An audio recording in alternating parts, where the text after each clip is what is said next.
नि सा रे सा गा रे गा म ग रे सा नि सा रे सा गा सदा नि रे रे रे रे सा गा सा।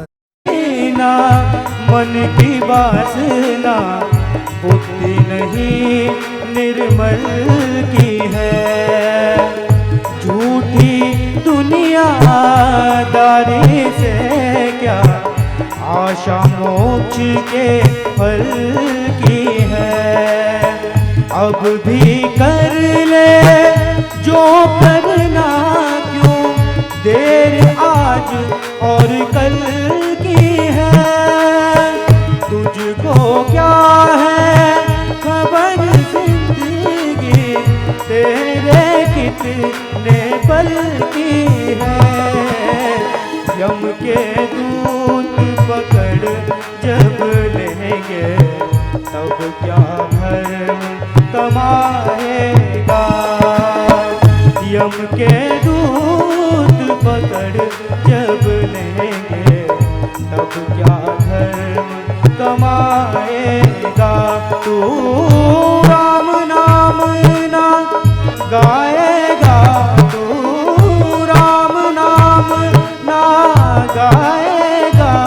रूपाय विष्णवे नमो वै ब्रह्मविदे वासिष्ठाय नमो नमः। सुभद्रो ब्रह्माण्ड अवाललोचना शम्भो भगवान् बादरायण।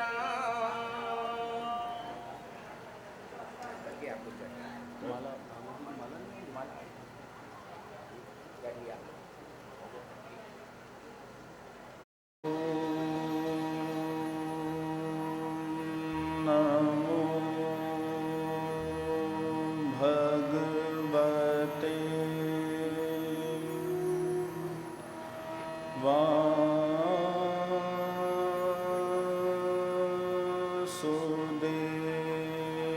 वासुदेवाय। स्वस्ति श्री गणेशाय नमः।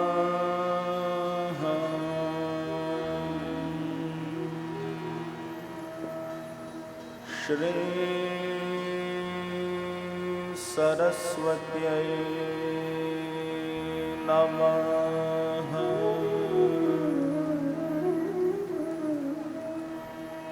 श्री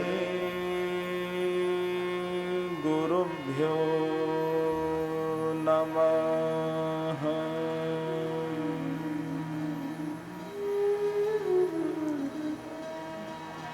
वंशे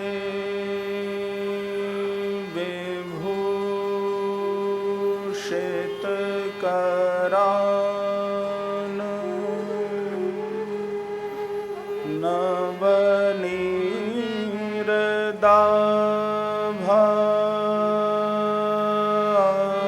नवनीरदाभात्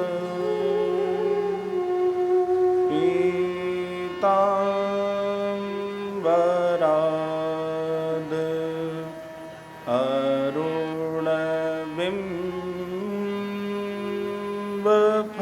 अरुणबिम्बफलाद् रोष्ठात्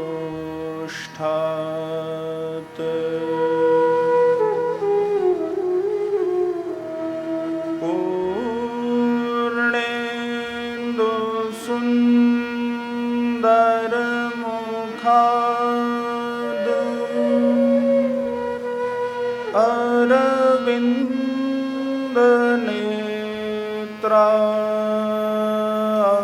अरविन्दनेत्रात् कृष्णात् परं किमपि तत्त्वमहं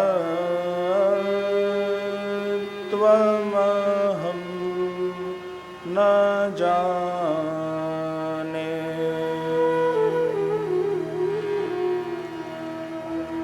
कृष्ण त्वदीय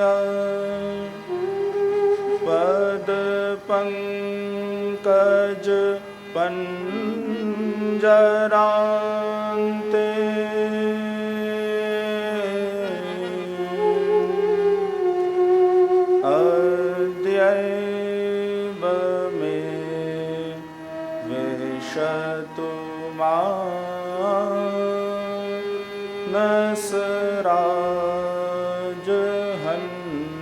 मानसराजहंसः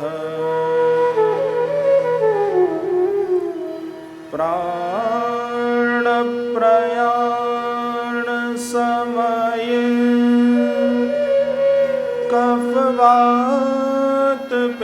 कफवातपित्तये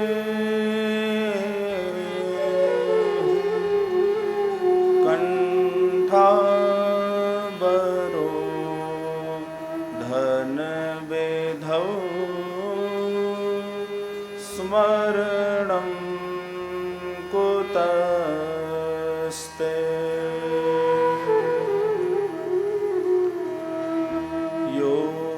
योऽन्तः प्रवेश्य मम वाचमिमां प्रसूतां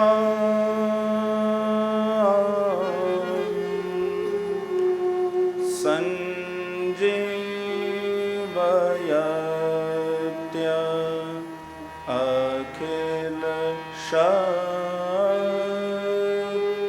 अखिलशक्तिधरः स्वधाम्ना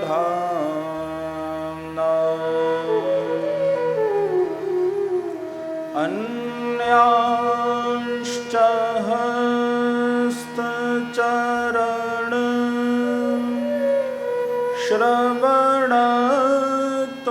श्रवणत्वगादि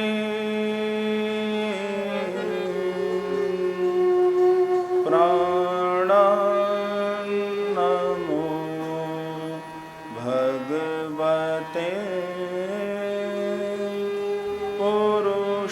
पुरुषाय तुभ्यम्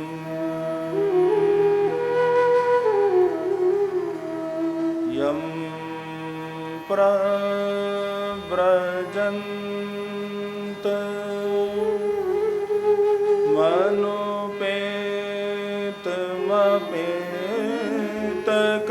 मनुपेतमपेतकृत्यम्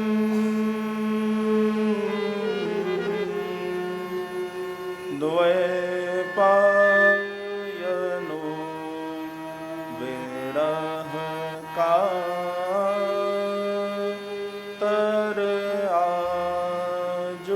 आजुहाव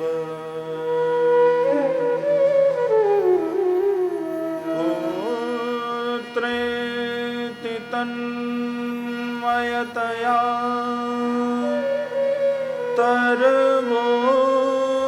तरवोभिनेदो तं सर्वभूत हृदयं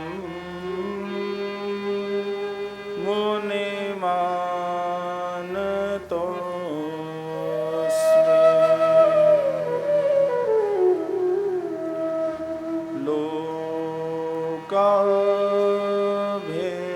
लोकाभिरामं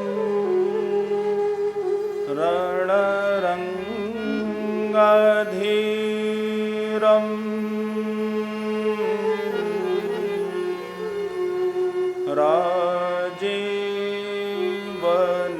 राजीवनेत्रं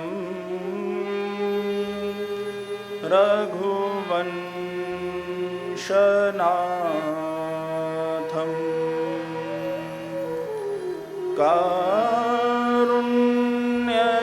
कारुण्यरूपं करुणाकरं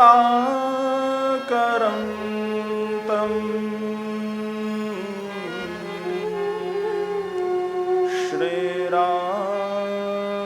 श्रीरामचन्द्रं शरणं प्रपद्ये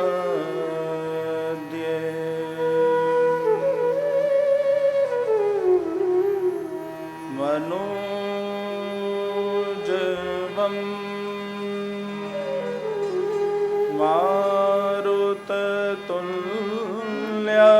मारुततुल्यवेगम्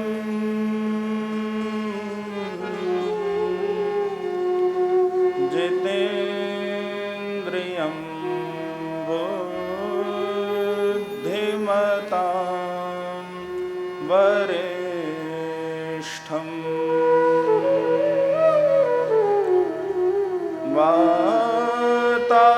वातात्मजं वानरयूथमुख्यम्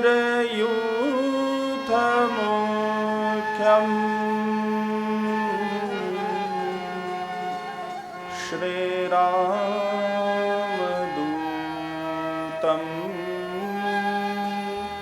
शरणं प्रपद्ये।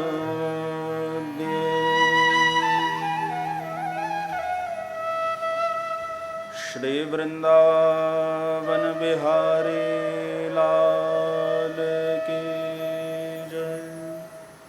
श्री रामचंद्र भगवान की जय। श्री हनुमान जी महाराज की जय। श्री सद्गुरुदेव भगवान की जय। श्री नीम करौली भगवान की जय। ओम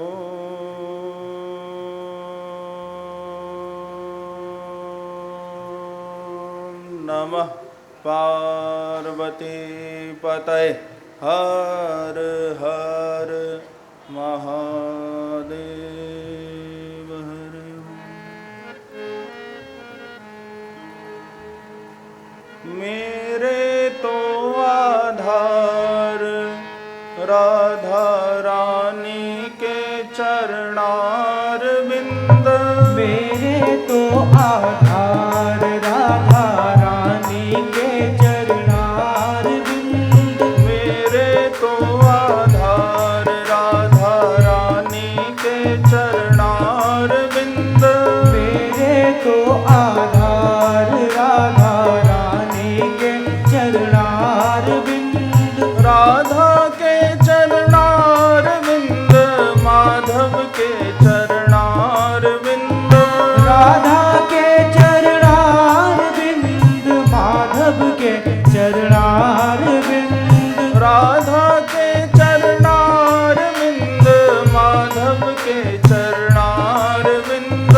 राधा के चरणार बिंद माधव के चरणार बिंद।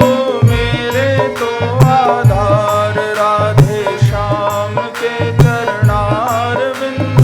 मेरे तो आधार राधे श्याम के चरणार बिंद। मेरे तो आधार श्यामा प्यारी के चरणार बिंद।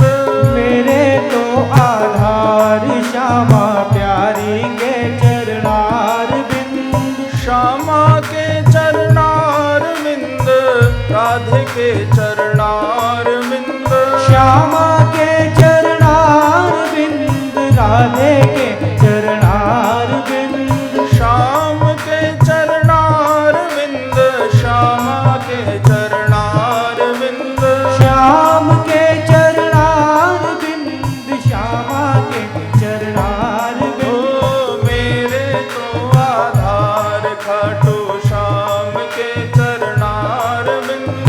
मेरे तो आधार खाटू श्याम के चरणार बिंद। मेरे तो आधार राधा माधव के चरणार बिंद। अरे मेरे तो आधार राधा माधव के चरणार बिंद। राम के चरणार बिंद सीता के चरणार बिंद। राम के चरणार बिंद सीता के चरणार बिंद। राम के चरणार बिंद सीता के चरणार बिंद। राम के चरणार बिंद सीता के चरणार ओ बिंद। मेरे तो आधार सालासर के चरणार बिंद। मेरे तो आधार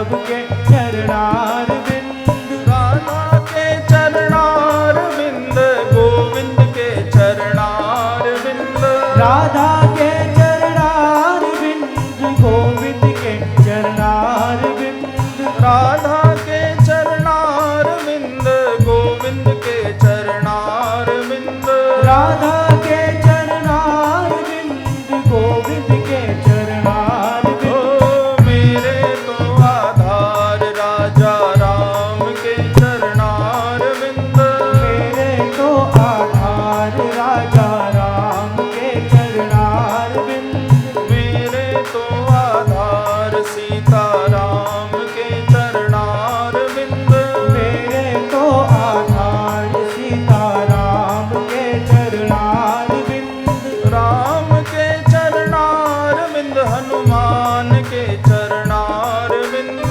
राम के चरणार बिंद, हनुमान के चरणार बिंद, राम के चरणार बिंद, हनुमान के चरणार बिंद, राम के चरणार बिंद, हनुमान के चरणार बिंद। ओ मेरे तो आधार राधा रानी के चरणार बिंद, मेरे तो आधार हरि राधा बोल। रानी के चरणार बिंद, मेरे तो आधार राधा रानी के चरणार बिंद, मेरे तो आधार राधा रानी के चरणार बिंद, श्यामा के चरणार बिंद, प्यारी के चरणार बिंद, श्यामा के चरणार बिंद, प्यारी के चरणार बिंद, प्यारी के चरणार बिंद, दुलारी के चरणार बिंद, प्यारी के चरणार बिंद, दुलारी के चरणार बिंद, मेरे तो आधार राधा रानी के चरणार बिंद, मेरे तो आधार राधा रानी के चरणार बिंद, मेरे तो आधार राधा रानी के चरणार बिंद, मेरे तो आधार राधा रानी के चरणार बिंद, मेरे तो आधार राधा रानी के चरणार बिंद, मेरे तो आधार राधा रानी के चरणार बिंद, राधा के चरणार बिंद, राधा के चरणार बिंद, माधव के चरणार बिंद, माधव के चरणार बिंद, राम के चरणार बिंद, राम के चरणार बिंद, सीता के चरणार बिंद, सीता के चरणार बिंद, श्यामा के चरणार बिंद, श्यामा के चरणार बिंद, राधा के चरणार बिंद, राधा के चरणार बिंद, गोविंद के चरणार बिंद, गोविंद के चरणार बिंद, राधा के चरणार बिंद, राधा के चरणार बिंद, श्यामा के चरणार बिंद, श्यामा के चरणार बिंद, राधा के चरणार बिंद, राधा के चरणार बिंद, राधा के चरणार बिंद, राधा के चरणार बिंद, श्याम के चरणार बिंद, श्याम के चरणार बिंद, माधव के चरणार बिंद, माधव के चरणार बिंद, श्यामा के चरणार बिंद, श्यामा के चरणार बिंद, राधा के चरणार बिंद, राधा के चरणार बिंद। जय जय श्री राधे, जय जय श्री राधे, जय जय श्री राधे।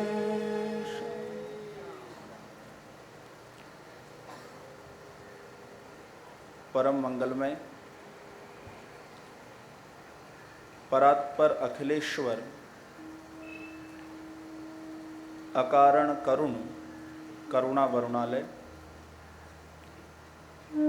भक्त वांछा कल्पतरु भवाब्दिपोतम श्री व्रजजन वंदन श्री वृंदावन चंदन श्री यशोदानंदन भगवान श्री बालकृष्ण की वांग्मयी प्रतिमूर्ति श्रीमद्भागवत महापुराण। प्यारे प्रभु प्रेमियों, सूत जी महाराज का संवाद शौनकादि ऋषियों के साथ हो रहा है। महर्षि वेदव्यास ने देवर्षि नारद की प्रेरणा से चतुश्लोकी भागवत को 18,000 श्लोक वाले श्रीमद् भागवत महापुराण में बदल करके रख दिया। श्रीमद् भागवत महापुराण को सर्वप्रथम श्री वेदव्यास जी ने अपने ही पुत्र भगवान शुकदेव को प्रदान किया। शुकदेव जी ने 7 दिनों में राजा परीक्षित को श्रीमद् भागवत की कथा कही और परीक्षित को मोक्ष प्रदान किया। शौनकादि ऋषियों ने सूत जी को यह पूछा कि ये राजा परीक्षित कौन है। 7 ही दिनों में शुकदेव जी ने इनको भागवत जी की कथा क्यों कही? सूत जी ने कहा, शौनकादि ऋषियों, परीक्षित की कथा कहना बहुत आवश्यक नहीं है, लेकिन फिर भी मैं परीक्षित का चरित्र कहूंगा, क्योंकि मेरे गोविंद की कथा का बीज परीक्षित की कथा में पड़ा हुआ है। श्री कृष्ण की कथा का उदय परीक्षित की ही कथा से होता है, तो जहां बीज पड़ा है वहीं से प्रारंभ करना होगा। परीक्षितोथ राजर्षेर जन्म कर्म विलापनम संस्थाम च पांडुपुत्राणाम वक्षे कृष्ण कथोदयम। कृष्ण कथा का उदय ही परीक्षित की कथा से है, इसलिए मैं परीक्षित का चरित्र आप सब महात्माओं को कहूंगा। महाभारत की ओर सूत जी शौनकादि ऋषियों को लेकर के गए। महर्षि वेदव्यास ने महाभारत की रचना के बाद श्रीमद् भागवत महापुराण की रचना की, इसलिए महाभारत की कथा से ही उन्होंने इसका प्रारंभ किया। महाभारत का युद्ध कौरवों और पांडवों के बीच में लड़ा गया। अंतिम गदा युद्ध भीम और दुर्योधन के बीच में हुआ। सूत जी कहते हैं, भीम ने अपनी गदा के प्रहार से दुर्योधन की जंघा को तोड़ दिया और पांडव दुर्योधन को रणभूमि में तड़पता हुआ मरता हुआ छोड़कर के वहां से चले गए। असंख्य शवों के बीच में दुर्योधन पड़ा हुआ है, उठकर के खड़ा नहीं हो सकता, लेकिन शरीर में प्राण तो है ही। मुकुट इसका दूर जाकर के गिरा, केश खुलकर के बिखर गए, रक्त से शरीर सन गया, लेकिन हृदय में प्रतिशोध की ज्वाला जल रही है। मुख पर पसीने की बूंद, चारों ओर चील कौओं का मानो भोज हो रहा हो, असंख्य शवों के बीच में पड़ा है। मुख पर धूल लगी है और अपने अंतिम समय को निकट आता हुआ दुर्योधन देख रहा है। उसी समय गुरु द्रोणाचार्य के पुत्र अश्वत्थामा दौड़ते हुए रणभूमि में आए। मित्र मित्र मित्र मित्र कहकर के भागते हुए आए तो क्या देखा, असंख्य शवों के बीच में दुर्योधन पड़ा हुआ है। अपने मित्र की इस स्थिति को देख करके अश्वत्थामा की आंखों से अश्रुधारा बहने लगी। घुटनों के बल रणभूमि में बैठ गए और दुर्योधन के सिर को अपनी गोद में रख लिया। मुख पर पड़े केशों को हटाया और कहा कि हे परमवीर, किसने इस प्रकार से तुमको धूल में मिला दिया? तुम जैसे परमवीर का ये तिरस्कार और अपमान, बताओ मैं क्या करूं तुम्हारे लिए? दुर्योधन ने कहा, अश्वत्थामा, ये महाभारत का युद्ध मेरे ही कारण हुआ है और जब तक मैं जीवित हूं इस महाभारत के युद्ध को पूरा नहीं माना जा सकता। ये युद्ध तो इस समय भी चल रहा है। भीम ने अधर्म का आचरण करते हुए मेरी जंघा को तोड़ दिया है। मैं जानता हूं कि अब मैं कभी उठ करके खड़ा नहीं हो सकता, लेकिन मेरी मृत्यु का समय निकट है और मरने वाले की अंतिम इच्छा को पूरा करना, इससे श्रेष्ठ और दूसरी क्या बात हो सकती है? अश्वत्थामा ने कहा, बताइए क्या है आपकी अंतिम इच्छा? कहा, अश्वत्थामा, मैं मरने से पहले बस एक बार पांचों पांडवों के कटे हुए सिरों को देख लेना चाहता हूं। तुम मुझे बहुत प्यारे हो, मैं इसी समय रक्त से तुम्हारा तिलक करके तुमको अपना सेनापति घोषित कर देता हूं। दुर्योधन ने अपने रक्त से अश्वत्थामा का तिलक किया और कहा कि आज से तुम मेरे सेनापति हो। जाओ अश्वत्थामा और मुझे पांचों पांडवों के सिर उतार करके लाके दे दो, बस कम से कम मैं चैन के साथ मर तो सकूं। अश्वत्थामा ने कहा, प्राणों को संभाल करके रखिएगा, मैं जाऊं और पांचों पांडवों के सिरों को उतार करके लाऊं। अश्वत्थामा वहां से चल दिए। सूत जी कहते हैं, शौनकादि ऋषियों, चोरों के समान छिपते हुए बचते हुए अश्वत्थामा पांडवों के शिविर की ओर आ रहे हैं। समय बीत रहा है और रात्रि का समय आ पहुंचा। पांचों पांडव अपने शिविर में सोए हैं, दुपट्टा ओढ़ करके सो रहे हैं, लेकिन पांडवों को नींद आ रही है, मेरे गोविंद को नींद नहीं आ रही। भगवान श्री कृष्ण चलते हुए पांडवों के शिविर में आ पहुंचे। पांडवों ने जैसे ही गोविंद को देखा, उठ करके खड़े हुए और पांचों ने श्री कृष्ण को प्रणाम किया। अर्जुन ने कहा, केशव, ये रात्रि का समय है, आप सोए नहीं? गोविंद ने कहा, देखो अर्जुन, पता नहीं क्यों मुझे ऐसा लगता है कि आज तुम पांचों का इस शिविर में सोना ठीक नहीं है, इसलिए ये मेरी इच्छा है कि तुम पांचों इस शिविर को छोड़ करके किसी दूसरे शिविर में जाकर के सो। पांडवों ने कहा, जैसी आपकी इच्छा, और वे अपने शिविर को छोड़ करके दूसरे शिविर में सोने के लिए चले गए। महाराज, पांडवों का शिविर रिक्त हुआ, तब पांडवों के ही पांचों पुत्र उनके शिविर में आकर के दुपट्टा ओढ़ करके सो गए, बिल्कुल जो अपने अपने पिताओं के समान हैं, जिनको दूर से देखने में ऐसा ही भ्रम हो जाए कि मानो पांचों पांडव ही यहां सो रहे हों, वे पांचों शिविर में सो रहे हैं। जितने तारे गगन में उतने शत्रु होएं, जापे कृपा यदुनाथ की बाल ना बांका हो। श्री कृष्ण पांडवों के रक्षक हैं तो उनका कोई क्या बिगाड़ सकता है। महाराज अश्वत्थामा छिपते हुए चलते हुए आए, दूर पांडवों के शिविर की ध्वजा को देखा सो पहचान गए। प्राचीन समय में शिविर के ऊपर लगी ध्वजा से ये शिविर किसका है इसकी पहचान हो जाती थी।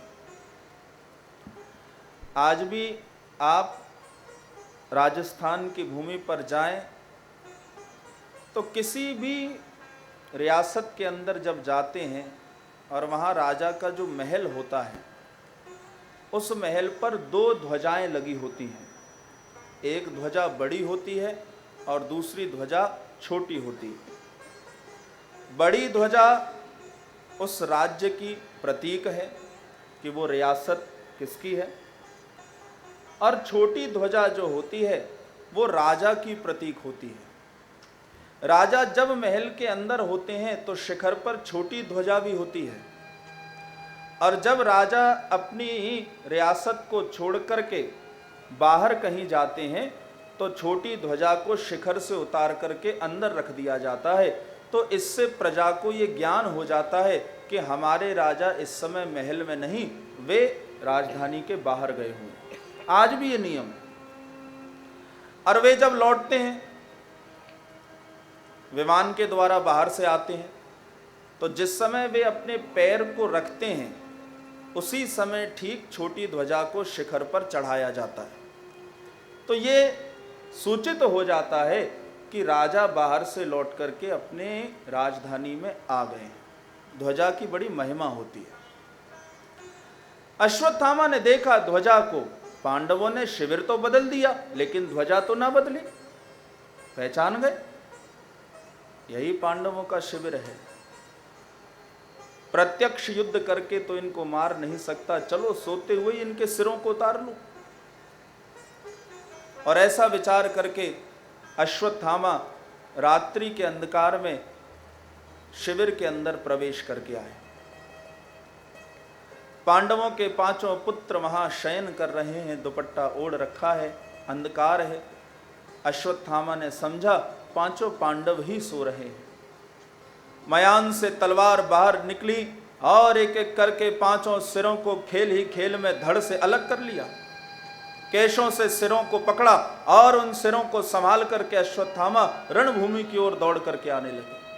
रक्त की एक एक बूंद टप टप टप करके जिन सिरों से टपकती हुई चली जा रही है, उन सिरों को संभाल करके दुर्योधन के पास आए। मित्र मित्र मित्र, मैं ले आया पांचों सिरों को। आज मैंने पांचों पांडवों को मार करके तुम्हारे इस अपमान का प्रतिशोध पूरा कर लिया। दुर्योधन के सामने पांचों सिरों को लेकर के आए और कहा, बताओ किसका सिर दूं सबसे पहले तुम्हारे हाथों में। दुर्योधन ने कहा, भगनो रुदंडे धृतराष्ट्र पुत्रे, जिस भीम ने अधर्म का आचरण करके मेरी जंगा को तोड़ दिया, उस भीम के सिर को सबसे पहले मेरे हाथों में दो।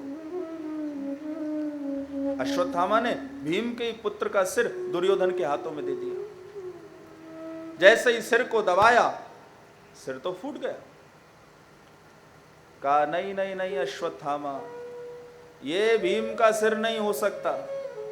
कहा, आप क्या कह रहे हैं? अभी अभी इन सिरों को काट करके लाया हूं और आप कहते हैं ये भीम का सिर नहीं। मैं भीम के सिर की लंबाई चौड़ाई अच्छी तरीके से जानता हूं। दूर जो दीपक जलता है उसके प्रकाश में जाकर के देखो तुम किनके सिरों को उतार लाए हो। अश्वत्थामा चारों सिरों को लेकर के दीपक के प्रकाश में आए और जब ये देखा कि ये तो मैंने पांडवों के पांचों पुत्रों की हत्या कर दी, अश्वत्थामा के हाथों से वो चारों सिर छूट गए। राम राम राम राम राम, ये मैंने क्या कर दिया? पांडवों के स्थान पर उनके पांचों पुत्रों की हत्या कर दी। अब अर्जुन मुझे जीता हुआ नहीं छोड़ेगा। दुर्योधन तो अपनी मृत्यु के निकट आ गया, लेकिन मैं मरना नहीं चाहता, तो मैं अपने प्राणों को बचाऊं। दौड़ करके आए अश्वत्थामा, दुर्योधन को कहा, अनर्थ हो गया, पांडवों के स्थान पर मैंने उनके पांचों पुत्रों की हत्या कर दी। दुर्योधन रोने लगा और कहा, अश्वत्थामा तूने अनर्थ ही कर दिया। मेरा पांचों पांडवों से बैर था, लेकिन इनके पांचों पुत्रों से मेरा कोई बैर नहीं था। तूने हमारे वंश में किसी को पानी देने वाला भी ना छोड़ा। मेरे और मेरे भाइयों के सभी पुत्र महाभारत के युद्ध में मारे गए हैं। एक अभिमन्यु था, उसको हमने चक्रव्यूह में ढेर कर दिया।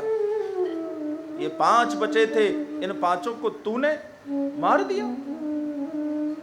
तूने हमारे वंश में किसी को पानी देने वाला ना छोड़ा। चित्कार करते हुए दुर्योधन का प्राणांत हो गया। अश्वत्थामा अब अकेले पड़ गए। तब विचार किया, रथ पर सवार हूं और अपने प्राणों को बचाऊं। अश्वत्थामा रथ पर बैठे और स्वयं ही रथ को चलाने लगे। जिसके बोलने में अश्व के समान आवाज हो, उनका नाम है अश्वत्थामा। भैया रथ को लेकर के दौड़ते हुए आ रहे हैं। भरत वंश में एक परम प्रतापी राजा हुए शरद्वान। राजा शरद्वान ने एक बार उर्वशी अप्सरा को देखा तो उनका तेज एक मूंज के झाड़ पर आकर के गिरा और उस तेज में से एक बालक और बालिका प्रकट होकर के आए। ये बालक ही बड़े होकर के हस्तिनापुर के कुलगुरु कृपाचार्य हुए और इनके संग प्रकट हुई बालिका बड़ी होकर के इनकी बहन कृपी कहलाई। कृपी का ही विवाह हुआ गुरु द्रोणाचार्य जी के साथ और कृपी के गर्भ से प्रकट होकर के आए अश्वत्थामा। ब्राह्मण है चक्रव्यूह में अंदर जाना जानते हैं, लेकिन बाहर निकलने की विद्या पता नहीं। रथ पर सवार होकर के प्राणों को बचा करके अश्वत्थामा दौड़ रहे हैं। दौड़ते दौड़ते घोड़े भी थक गए, कब तक दौड़ पाएंगे। और जब अश्व आगे ना बढ़े तो अश्वत्थामा को लगा पैदल ही दौड़ूं, प्राणों को बचाऊं। कूद पड़े रथ से और अपने चरणों से ही दौड़ना प्रारंभ कर दिया। भागने लगे, भागते हुए चले जा रहे। ऐसी किसी सीमा में पहुंच जाऊं जहां अर्जुन की दृष्टि ना आ पाए। भाग रहे, दौड़ रहे।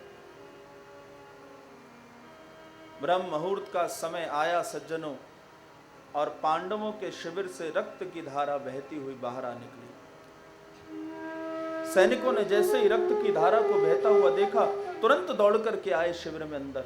क्या देखते हैं? पांडवों के 5 पुत्रों के धड़ पड़े हैं, लेकिन उन पर सिर नहीं है। सैनिक दौड़ करके गए, 5 पांडवों को सूचना दी, देवी द्रौपदी को सूचना मिली, फिर सूचना श्री कृष्ण को दी गई, और सब दौड़ते हुए उसी शिविर में आ पहुंचे। हजारों नर नारियों की भीड़ लग गई उस शिविर के बाहर। और जब देवी द्रौपदी ने अंदर प्रवेश करके अपने 5 पुत्रों के धड़ों को पड़ा हुआ देखा, करुण क्रंदन करने लगी, विलाप करने लगी। माता शिशूनाम निधनम सुतानाम निशम्य घोरम परितप्यमाना। करुण क्रंदन प्रारंभ हो गया, चित्कार करने लगी, चीखने लगी। किसने सोते हुए मेरे 5 वीर पुत्रों को इस प्रकार से मार दिया? इन्होंने किसी का कुछ बिगाड़ा नहीं, किसने सोते हुए इनके सिरों को चुरा लिया?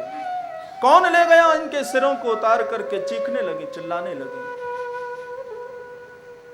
उच्च स्वर में अपने 5 पुत्रों के नामों को पुकारने लगी।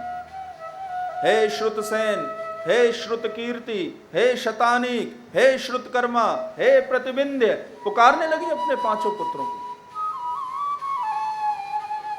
पांडवों के भी नेत्रों से अश्रुधारा बहने लगी। श्री कृष्ण को भी अच्छा ना लगा कि ये महाभारत का युद्ध पूरा हुआ, क्या परिणाम? उनके भी नेत्रों से अश्रुधारा बहने लगी। हजारों नर नारी सब रोने लगे, ये क्या हुआ है? महाभारत का युद्ध 18 दिन चला। 18 अक्षौणी सेना इसमें भस्म हो गई, और 18 ही अध्याय में श्री कृष्ण ने अर्जुन को गीता का प्रवचन किया है। 1 और 8 को जब जोड़ते हैं तो 9 का अंक होता है। 9 को ब्रह्मांक माना जाता है, पूर्णांक माना जाता है। ये महाभारत का युद्ध पूर्ण युद्ध है।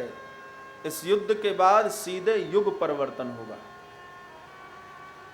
9 का जिससे भी गुणा करें, जो आ जाए उसको जोड़ दें, वो 9 ही रहता है, उसमें परिवर्तन कभी नहीं होता।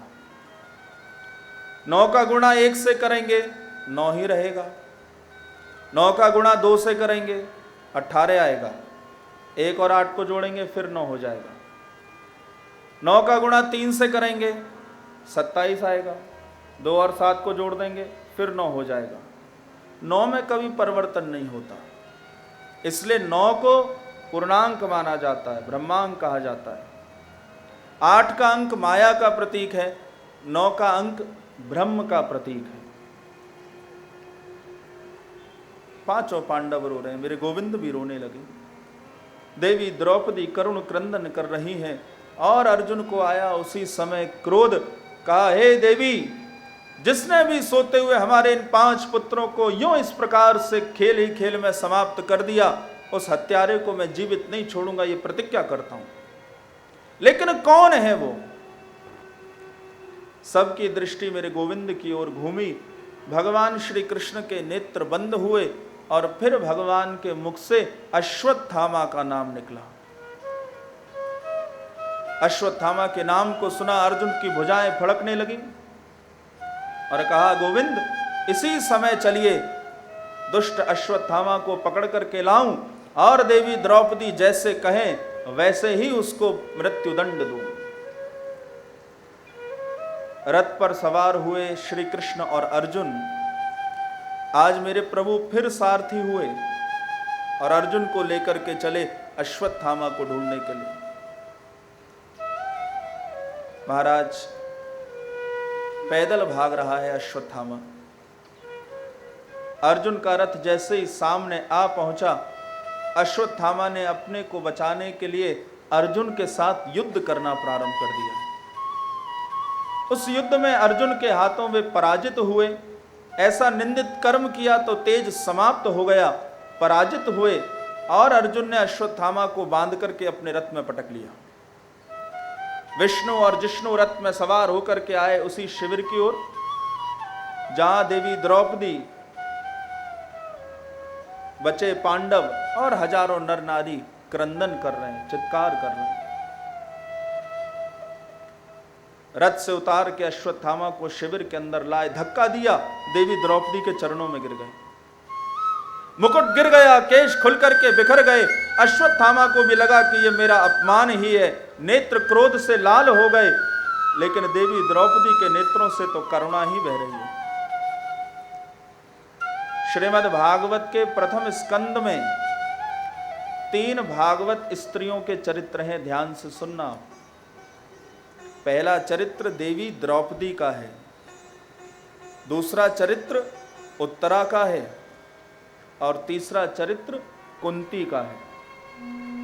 3 भागवत स्त्रियों की कथा है भागवत के प्रथम स्कंद में। अर्जुन ने कहा, देवी, जिसने तुम्हारे 5 पुत्रों की हत्या की उस अश्वत्थामा को ले आया, जल्दी बताओ कैसे मारूं इसको। हजारों नर नारी चिल्लाने लगे, मार दो अश्वत्थामा को मार दो।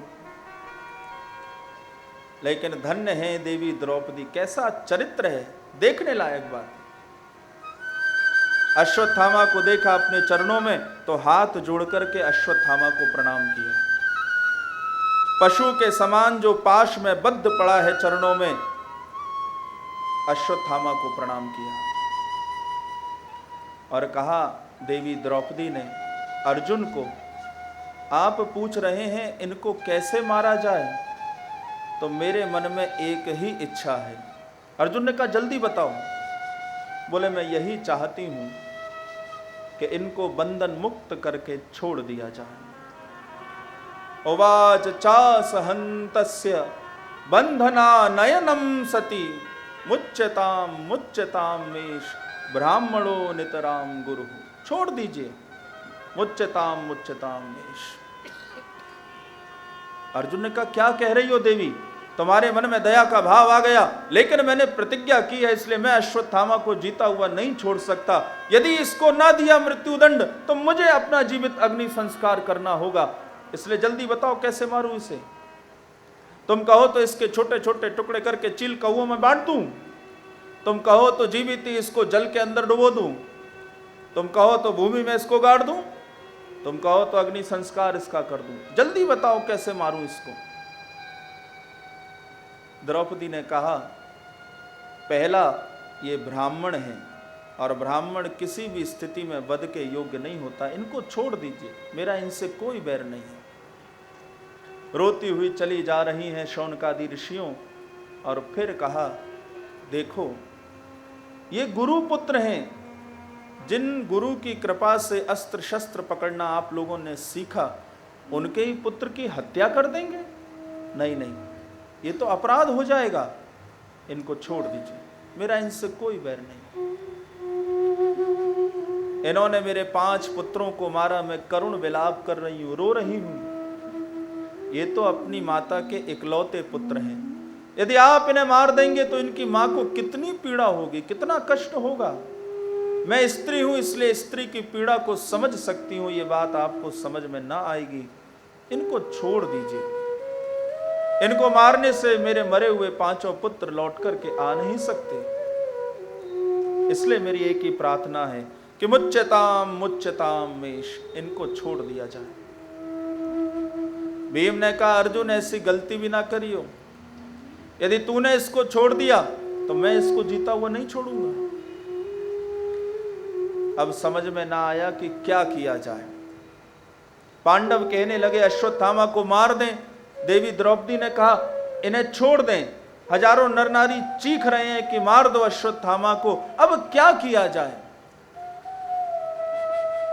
और जो ताला नहीं खुलता उसकी चाबी मेरे गोविंद के पास होती है, ध्यान रखना। हाँ, चौराग्रगण्यम पुरुषम नमामि कृष्णम वंदे जगत गुरु। देखा, हे गोविंद, आप ही निर्णय करिए कि अश्वत्थामा के साथ क्या किया जाए। भगवान ने कहा, देखो पांडवों, हे अर्जुन, ब्रह्म बंधुर न हंतव्य, ब्राह्मण किसी भी स्थिति में वध के योग्य नहीं होता। पूज्य विप्र सकल गुणहीना, ब्राह्मण में यदि कोई भी सद्गुण ना हो तो भी वो पूजा का ही पात्र होता है, इसलिए ये ब्राह्मण हैं तो वध के योग्य नहीं, इनको छोड़ दो। अर्जुन ने कहा, क्या कह रहे हैं आप, मेरी प्रतिज्ञा का क्या होगा। कहा, सुनो, आतताई बधारहण, आतताई को बिना विचार किए हुए मार देना चाहिए। जिसने सोते हुए इन 5 वीरों को यूं मार दिया वो आतताई है। तो अर्जुन, तुम अश्वत्थामा को मार दो। भीम ने कहा, साहब क्षमा चाहता हूं, मैं तो दिन में 4 बार खाता हूं और खूब प्रेम से खाता हूं, जरा बुद्धि मेरी मोटी है। हाँ, यदि इसको छोड़ देंगे तो मारेंगे किसको, और यदि इसको मार देंगे तो छोड़ेंगे किसको, और 2-4 आप जैसे न्याय करने वाले हो गए तो सारा काम हो जाए। ये आपने कैसा न्याय दिया गोविंद। भगवान ने कहा, देखो, शास्त्रों ने अधम ब्राह्मणों के लिए अलग मृत्यु दंड का विधान किया है। ब्राह्मण की शिखा को यदि काट दिया जाए तो वो उसके लिए मृत्यु दंड के समान है। यदि उसके यज्ञोपवीत को काट दिया जाए उसके लिए मृत्यु दंड के समान है। ब्राह्मण को दी हुई दक्षिणा यदि वापस ले ली जाए तो वो भी उसके लिए मृत्यु दंड के समान है, और तिरस्कार करके उसको बाहर निकाल दिया जाए तो वो भी उसके लिए मृत्यु दंड के समान है। इसलिए हे अर्जुन, मैं समझता हूं कि तुम समझ गए होगे मैं क्या कहना चाहता हूं। अर्जुन ने कहा, गोविंद मैं समझ गया। तलवार अपनी बाहर निकाली, अश्वत्थामा की शिखा को काट दिया, यज्ञोपवीत को भी काट दिया, मस्तक पर लगी बहुमूल्य मणि को कुरेद करके निकाल लिया, कमर में दुपट्टे में बांध लिया और बंधन मुक्त करके शिविर में सबके सामने धक्का देकर अश्वत्थामा को बाहर कर दिया। अर्जुन की प्रतिज्ञा भी पूरी हुई, अश्वत्थामा को मार दिया, और देवी द्रौपदी की इच्छा भी रही, अश्वत्थामा को छोड़ दिया। पांडव रुदन करने लगे, द्रौपदी भी रो रही हैं। सूत जी कहते हैं, पांडवों ने 5 पुत्रों का अग्नि संस्कार किया। देखो, हम लोग जीवन में कितने बड़े बड़े कष्टों को देखते हैं, लेकिन यदि आप विचार करो, भगवान जब स्वयं अवतार लेकर के आते हैं तो उनको और उनके प्रिय भक्तों को भी जीवन में कितने बड़े बड़े कष्टों को देखना पड़ता है। तो फिर हम लोगों की कोई गणना नहीं है। भगवान भी जब आते हैं तो उनको भी अपने बनाए हुए विधान के अनुसार ही चलना पड़ता है। उस विधान को वे स्वयं भी नहीं बदल सकते। अश्वत्थामा दूर पैदल चलते हुए आ रहे हैं। सोचा, पांडवों ने इस प्रकार से मेरा अपमान किया, इस अपमान का प्रतिशोध लेना चाहिए। कैसे लूं प्रतिशोध? हंसने लगा, कोई बचा ही नहीं वंश में जिसको मार दूं और प्रतिशोध पूरा हो जाए, कौन बचा? फिर अचानक ध्यान आया, नहीं नहीं नहीं नहीं नहीं नहीं, अभिमन्यु को जब मारा था हमने तो मैंने सुना था कि उसकी पत्नी उत्तरा गर्भवती है, उसके गर्भ में पांडवों के वंश का अंतिम चिराग पुत्र के रूप में है, तो यदि उत्तरा के गर्भस्थ बालक को मार दूं तो मेरा जो अपमान पांडवों ने किया है उसका प्रतिशोध पूरा हो जाए। और महाराज कंधे से उतार लिया अपने धनुष को। महाभारत का युद्ध पूरा हुआ, मेरे गोविंद द्वारका चलने की तैयारी करने लगे और श्री कृष्ण का सुंदर रथ सामने आकर के खड़ा हुआ। 4 सफेद अश्व लगे हैं उसमें। कुंती बुआ, देवी द्रौपदी, 5 पांडव रथ के पास खड़े। मेरे गोविंद चलते हुए आए और सबसे विदा लेकर के प्रभु रथ की ओर आ रहे हैं।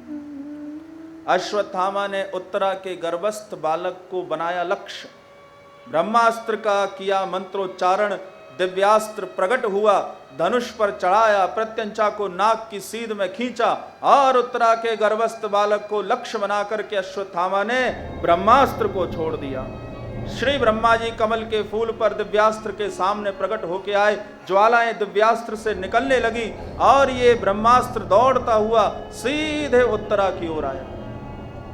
शिविर में गर्भवती उत्तरा जैसे ही देखा ब्रह्मास्त्र को आता हुआ, शरीर के रोम रोम खड़े हो गए, मुख पर पसीना आ गया, भय के कारण कांपने लगी और महाराज अपने शिविर से निकल करके उत्तरा दौड़ती हुई बाहर आई। श्री कृष्ण रथ में सवार हो चुके हैं शौनकादि ऋषियों।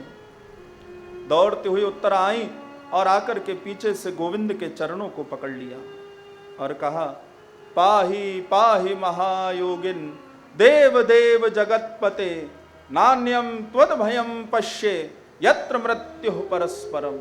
हे गोविंद, मेरी रक्षा करिए, मेरी रक्षा करिए। 5 पांडव तो आश्चर्य से देखने लगे कि उत्तरा को क्या हो गया। कुंती भी कुछ ना समझ पाई, द्रौपदी भी देखने लगी और भगवान ने जब मुड़कर के देखा गर्भवती उत्तरा को रोते हुए, तुरंत प्रभु रथ से कूदे और कहा, बेटी क्या बात है, क्यों रोती हो? कहा, प्रभु ये दिव्यास्त्र मुझे जलाकर के भस्म कर देगा, मेरी रक्षा करिए। मुझे अपनी चिंता नहीं, लेकिन मेरे गर्भ में जो बालक है मुझे उसकी चिंता है।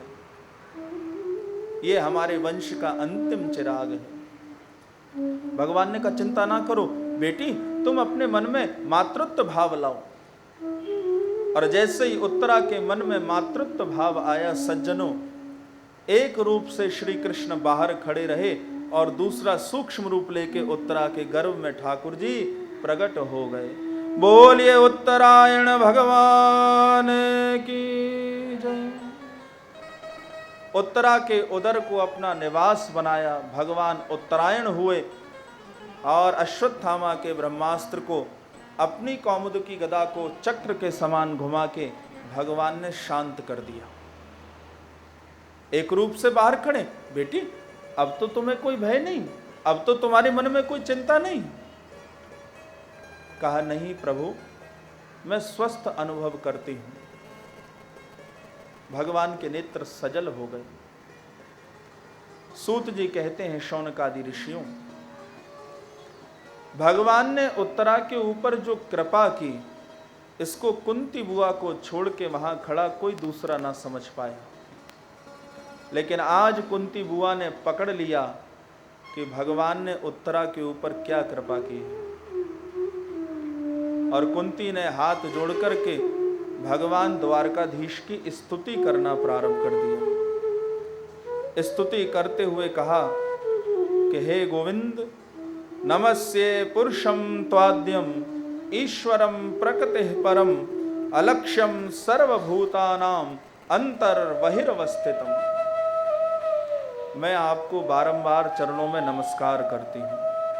आप प्रकृति से परे पूर्ण ब्रह्म ईश्वर हैं, भगवान हैं।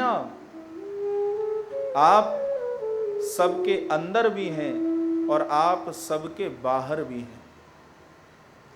संकेत कर दिया, एक रूप से उत्तरा के गर्भ में भी हैं और एक रूप से बाहर भी हैं। भगवान ने कहा, बुआ ने तो मेरी चोरी पकड़ ली। तो कहा, अरे रे बुआ, क्या क्या क्या कहती हो? मैं आपका कन्हैया हूं, आप मुझे प्रकृति से परे ईश्वर बोलती हो? नहीं नहीं नहीं नहीं नहीं, ये आप क्या कहती हो? कहा, नहीं गोविंद, तुम्हारा यही तो नाटक सबसे विचित्र है लाला। तुम किसी को काका जी बोलते हो, किसी को पिताजी बोलते हो, किसी को माता जी बोलते हो, किसी को बुआ बोल देते हो। ऐसा संबंधों का जाल रचते हो नटवर कि सब उसी में उलझ करके रह जाते हैं और आपके मूल को कोई नहीं जान पाता। लेकिन आज मैं जान गई हूं, आप तो स्वयं पूर्ण ब्रह्म परमेश्वर हैं। आपने उत्तरा के ऊपर जो कृपा अभी की है उसको मैंने जान लिया है। मैं आपके चरणों में बारंबार नमस्कार करती हूँ। कृष्णाय वासुदेवाय देवकी नंदनाय च नंद गोप कुमाराय गोविंदाय नमो नमः। आपको नमस्कार है मेरा। भगवान ने कहा ठीक है बुआ, यदि आप मुझे ईश्वर कहती हैं तो मैं द्वारका अब जाने को तैयार हूं। तो जाने से पहले आपको कुछ देना चाहता हूं, आप मुझसे कुछ मांग लो। पांडव सोचने लगे कि कुंती भगवान श्री कृष्ण से क्या मांगेंगी, क्या कमी है इनके पास। देवता भी सब सोच में पड़ गए कि आज कुंती क्या मांगेंगे श्री कृष्ण को। देवी द्रौपदी भी देखने लगी मुख की ओर, और कुंती ने जो मांगा कृष्ण से, श्रीमद् भागवत में सज्जनों, ना तो पहले कोई मांग पाया है और ना आगे कोई मांग पाएगा। क्या अद्भुत बात अब वो कहने के लिए जा रही है। आश्चर्य होता है जिस बात को सुनकर के। अपने साड़ी के पल्लू को दोनों हाथों में उठाया। पांडव तो सब टकटकी लगा करके देखने लगे और कहा गोविंद, जो मांगूंगी आप मुझे दोगे। कहा बुआ मांगिए तो सही, आप क्या चाहती हैं। कहा हे गोविंद, विपदः सन्तु नः शश्वत् तत्र तत्र जगत गुरो भवतो दर्शनम यत्स्यात् अपुनर्भव दर्शनम। यदि आप मुझे कुछ वरदान देना चाहते हैं तो वरदान में मुझे विपत्ति प्रदान करिए, मुझे दुख दीजिए, मुझे कष्ट दीजिए। जैसे ये बात कही भगवान तो रोने लगे और कुंती बुआ के मुख पर हाथ रख दिया और कहा बुआ क्या मांग रही हैं आप मुझसे। दुख मांगती हैं, मुझसे विपत्ति मांगती हैं। आपने अपने जीवन में इसके अतिरिक्त देखा क्या है। ना पिता के घर में आपको सुख मिला, ना पति के घर में आपको सुख मिला। आपके 5 पुत्रों को मारने के लिए गांधारी के 100 पुत्र तो सदा तैयार रहते थे। आपने कैसे करके अपने 5 पुत्रों को बड़ा किया मुझे मालूम है। आपने अपने जीवन में पग पग पर दुख को ही तो देखा है, सुख क्या है ये तो आप जानती भी नहीं है। और आज जब पांडव भारत के सम्राट हो चुके हैं, पूरा राष्ट्र, पूरी पृथ्वी अब इनके अधीन है, सुख का समय आया तो आप मुझसे फिर वही दुख मांग रही। मैं कैसे दूं आपको दुख।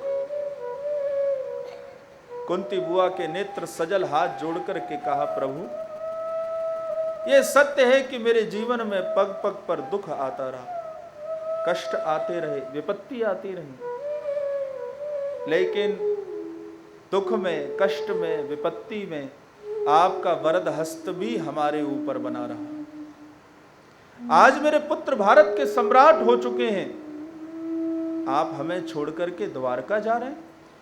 तो मेरे लिए वो संपत्ति सबसे बड़ी विपत्ति है जिसमें आपका साथ छूट जाए, और वो विपत्ति सबसे बड़ी संपत्ति है जिसमें आपका साथ बना रहे। इसलिए मुझे दुख दीजिए। आपकी स्मृति ही संपत्ति है और आपकी विस्मृति ही विपत्ति है। क्या करूंगी मैं इस संपत्ति को लेकर। गोविंद मुझे दुख मिले जीवन में, बस ऐसी कृपा आप करना। दुख को मांगने लगे।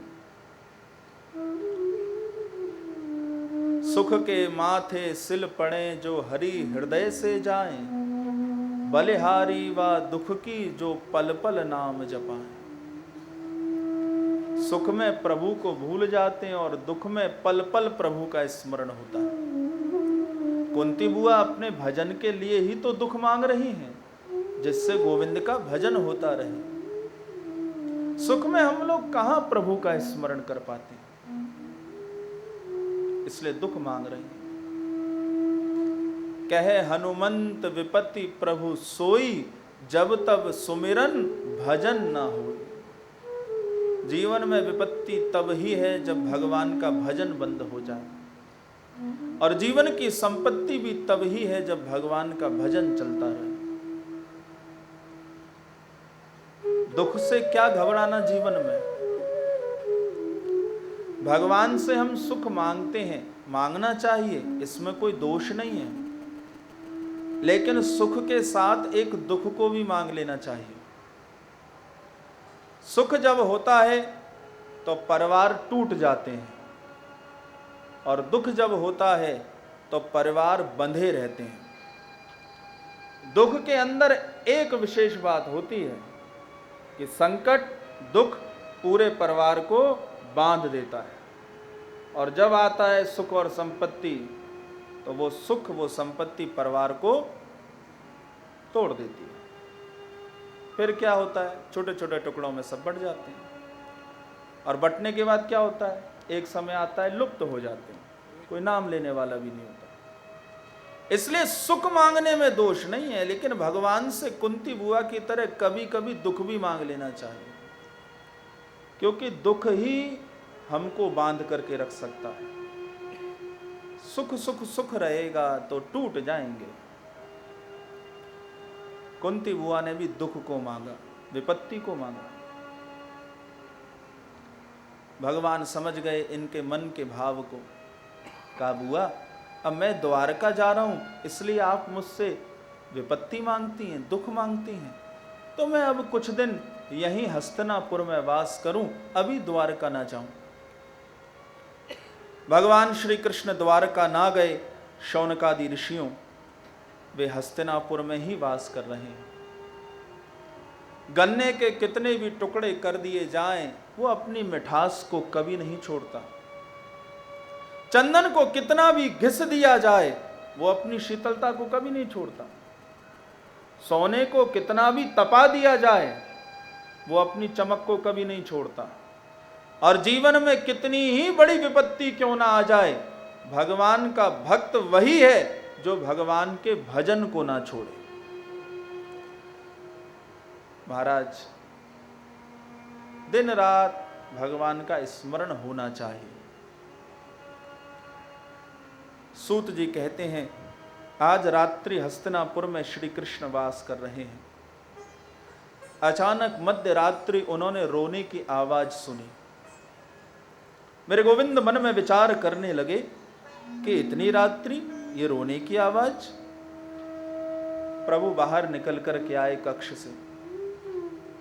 क्या देखते हैं, सामने युधिष्ठिर जी का कक्ष है, और उस कक्ष में प्रकाश हो रहा है। भगवान समझ गए कि ये रोने की आवाज धर्मराज युधिष्ठिर की है।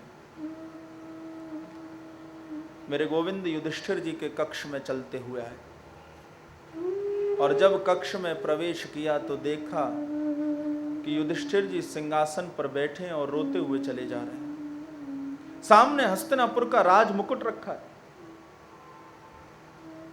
गोविंद ने आके पूछा कि हे धर्मराज युधिष्ठिर, आप रो रहे हैं? अब तो युद्ध पूरा हुआ, कौरवों का नाश हो गया, आप भारत के सम्राट हो गए, फिर ये रोना क्यों है, ये रुदन क्यों है?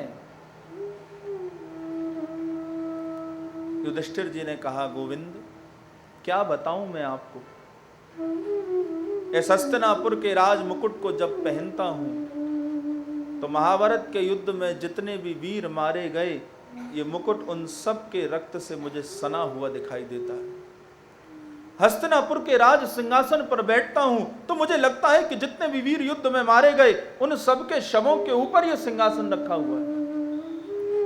मुझे हस्तिनापुर का ये एक मुकुट प्राप्त करना था, इसके लिए मैंने कितनी स्त्रियों को विधवा कर दिया, कितने बच्चों को मैंने अनाथ कर दिया, कितनी बहनों से उनके भाइयों को मैंने छीन लिया, उन सब के लिए मैं ही उत्तरदायी हूं। यदि उन मारे हुए वीरों के लिए मैं 3-3 बार भी यज्ञ करूं तो उनके ऋण से मैं उऋण नहीं हो सकता।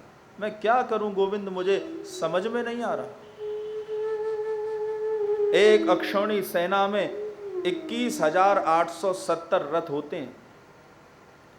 एक अक्षौणी सेना में 21,870 ही हाथी होते हैं। एक अक्षौणी सेना में 1,09,350 पैदल लड़ने वाले सैनिक होते हैं, और एक अक्षौणी सेना में 65,600 घुड़सवार होते हैं।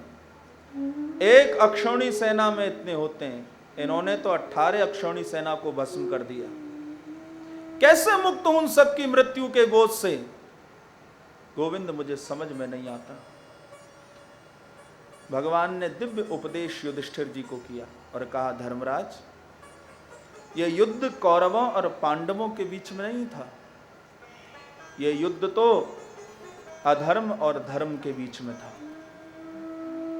अपने को केवल निमित्त मानना, अपने को कारण ना मान लेना।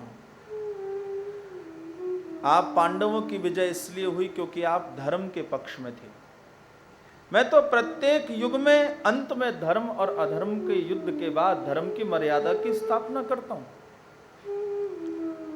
सतयुग के अंत में देवासुर संग्राम होता है, त्रेता युग के अंत में श्री राम रावण का युद्ध होता है, द्वापर युग के अंत में महाभारत का युद्ध होता है और कलयुग के अंत में विश्व युद्ध होता है।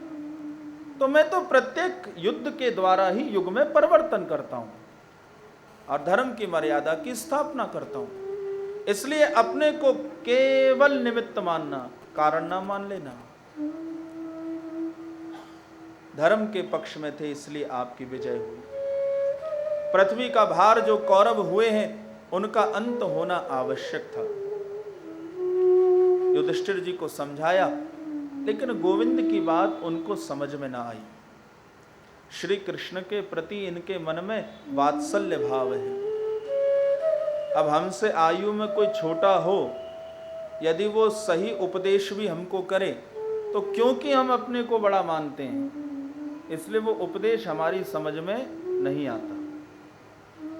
हमने अपने बारे में पहले से जो कुछ मान लिया, वो मानना ही हमारे जीवन में ग्रहण करने में सबसे बड़ी बाधा हो जाता है, क्योंकि हमने अपने को ऐसा मान लिया। अब इससे ऐसे कैसे हो जाए और इससे ऐसे कैसे हो जाए, बड़ा मुश्किल काम है। यही तो है समस्या। तो महाराज, गोविंद के प्रति वात्सल्य भाव है, इसलिए युधिष्ठिर जी को वो बात जरा समझ में ना आई। भगवान ने सोचा कि जो उपदेश मैं इनको कर रहा हूं, मेरी बात इनकी समझ में नहीं आ रही, तो क्यों ना यही उपदेश मैं आदरणीय भीष्म पितामह जी के मुख से इनको कराऊं। पितामह भीष्म की वाणी युधिष्ठिर जी को समझ में आएगी। कहा, धर्मराज, आप भारत के सम्राट हुए हैं तो मेरे मन में इच्छा है, क्यों ना कल हम चलें रणभूमि के उस भाग में जहां अर्जुन के बाणों की शैया पर पितामह भीष्म लेटे हुए। और मैं ये चाहता हूं कि आप भारत के सम्राट हैं तो शासन सत्ता कैसे चलाई जाती है, इसका अनुभव आप उनसे प्राप्त करें। उनके जीवन का मर्म, उनके जीवन का अनुभव आप प्राप्त करें, ऐसी मेरे मन में इच्छा है। युधिष्ठिर जी ने कहा, श्री कृष्ण, जैसी आपकी इच्छा। भगवान अपने कक्ष में चले गए शौनकादि ऋषियों, और अगले दिन श्री कृष्ण पांचों पांडवों को देवी द्रौपदी के सहित रथ में साथ लेकर के रणभूमि के उस भाग में पधारे जहां अर्जुन के बाणों की शैया पर पितामह भीष्म लेटे हुए हैं। महाराज रथ से उतर कर के पांचों पांडव देवी द्रौपदी के सहित श्री कृष्ण के साथ पितामह भीष्म के सामने आए। जरा दर्शन तो करिए, शरीर के एक एक भाग में अर्जुन का बाण लगा हुआ है। सफेद कवच जिनका सन के रक्त में लाल हो चुका है, सफेद ही जिनके केश हैं, सफेद ही जिनकी दाढ़ी है, ऐसे पितामह भीष्म परम तपस्वी देवव्रत गंगा पुत्र, अपनी प्रतिज्ञा के लिए समस्त लोकों में जिनकी कीर्ति विद्यमान है, ऐसे महापुरुष बाणों की शैया पर लेटे हुए। बड़े बड़े संत महात्मा पितामह भीष्म को घेर करके खड़े हुए हैं। पितामह भीष्म के नेत्र बंद हैं। मेरे गोविंद इनके चरणों के सामने आकर के खड़े हुए और पितामह भीष्म गोविंद का ही भजन कर रहे हैं। मन में एक ही इच्छा है कि हे गोविंद, मेरी लगी हुई लगन ना टूट जाए, बस ऐसी ही कृपा बना करके रखना।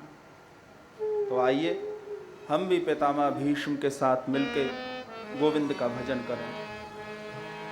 प्रभु जी मोरी लागी लगन मत तोड़ना, प्रभु जी मोरी लागी लगन मत तोड़ना, प्रभु जी मोरी लागी लगन मत तोड़ना, प्रभु जी मोरी लागी लगन मत तोड़ना, लागी लगन मत तोड़ना प्यारे, लागी लगन मत तोड़ना प्यारे, लागी लगन मत तोड़ना प्यारे, लागी लगन मत तोड़ना, हरि जी मोरी लागी लगन मत तोड़ना, हरि जी मोरी लागी लगन मत तोड़ना, हरि जी मोरी लागी लगन मत तोड़ना, हरि जी मोरी लागी लगन मत तोड़ना। ताली बजा के जरा प्रेम से।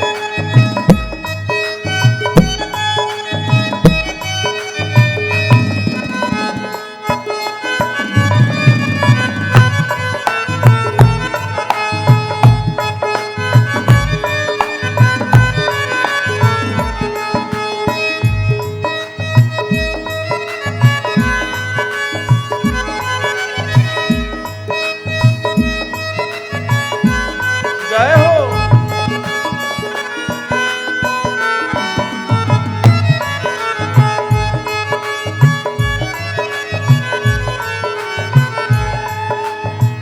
खेती बुआई मैंने तेरे नाम की, खेती बुआई मैंने तेरे नाम की, खेती बुआई मैंने तेरे नाम की, खेती बुआई मैंने तेरे नाम की, मेरे भरोसे मत छोड़ना प्यारे, मेरे भरोसे मत छोड़ना प्यारे, मेरे भरोसे मत छोड़ना प्यारे, मेरे भरोसे मत छोड़ना, हरि जी मोरी लागी लगन मत तोड़ना, हरि जी मोरी लागी लगन मत तोड़ना, प्रभु जी मोरी लागी लगन मत तोड़ना, प्रभु जी मोरी लागी लगन मत तोड़ना। जय हो।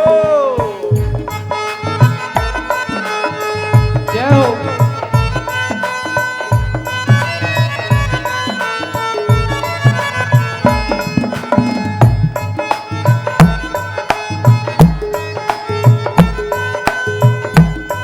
नेताई गौर हरि हरि बोल।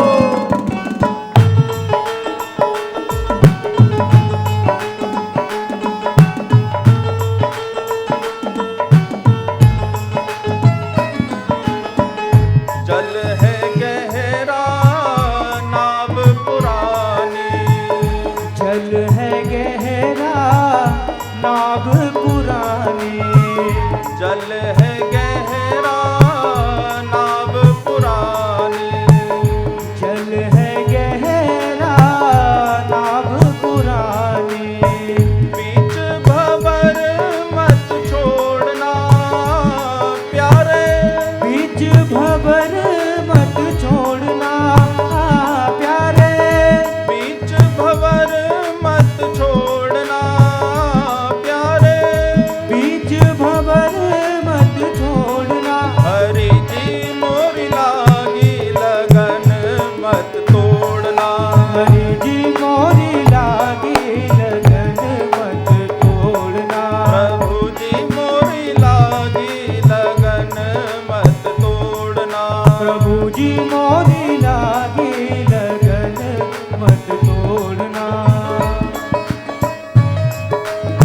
ताली।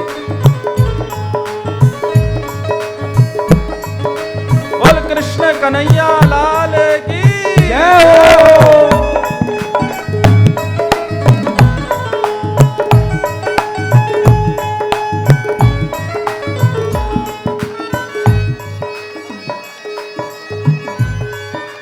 जय हो।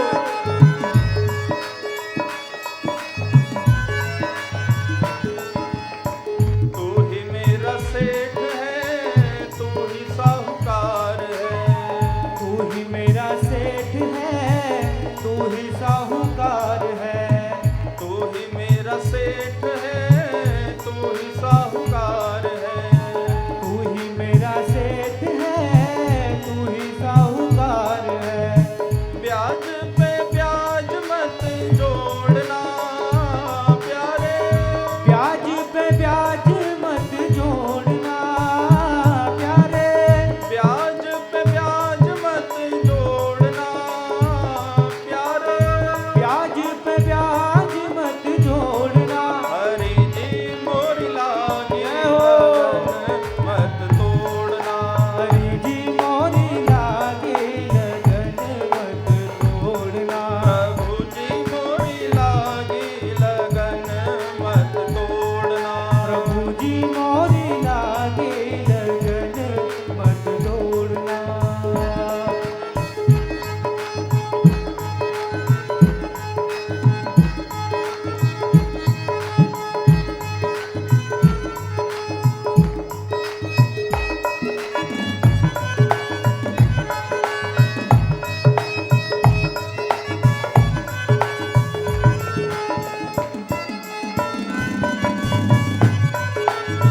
जय हो।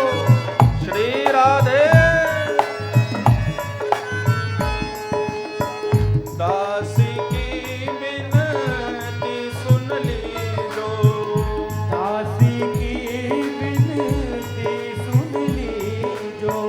दासी की बिनती सुन लीजो। दासी की विनती सुन लीजो। हाथ पकड़ मत छोड़ना प्यारे। हाथ पकड़ मत छोड़ना प्यारे। हाथ पकड़ मत छोड़ना प्यारे। हाथ पकड़ मत छोड़ना। हरि जी मोरी लागी जय हो। लगन मत तोड़ना। हरि जी मोरी लागी लगन मत तोड़ना। प्रभु जी मोरी लागी लगन मत तोड़ना। प्रभु जी मोरी लागी लगन मत तोड़ना। लागी लगन मत तोड़ना प्यारे। लागी लगन मत तोड़ना प्यारे। लागी लगन मत तोड़ना प्यारे। लागी लगन मत तोड़ना। हरि जी मोरी लागी जय हो। लगन मत तोड़ना। हरि जी मोरी लागी लगन मत तोड़ना। प्रभु जी मोरी लागी लगन मत तोड़ना। प्रभु जी मोरी लागी लगन मत तोड़ना। हरि जी मोरी लागी लगन मत तोड़ना। हरि जी मोरी लागी लगन मत तोड़ना। प्रभु जी मोरी लागी लगन मत तोड़ना। प्रभु जी मोरी लागी लगन मत तोड़ना। हरि जी मोरी लागी लगन मत तोड़ना। हरि जी मोरी लागी लगन मत तोड़ना। प्रभु जी मोरी लागी लगन मत तोड़ना। प्रभु जी मोरी लागी लगन मत तोड़ना। हरि जी मोरी लागी लगन मत तोड़ना। हरि जी मोरी लागी लगन मत तोड़ना। प्रभु जी मोरी लागी लगन मत तोड़ना। प्रभु जी मोरी लागी लगन मत तोड़ना। हरि जी मोरी लागी लगन मत तोड़ना। हरि जी मोरी लागी लगन मत तोड़ना। बोले द्वारकाधीश भगवान की।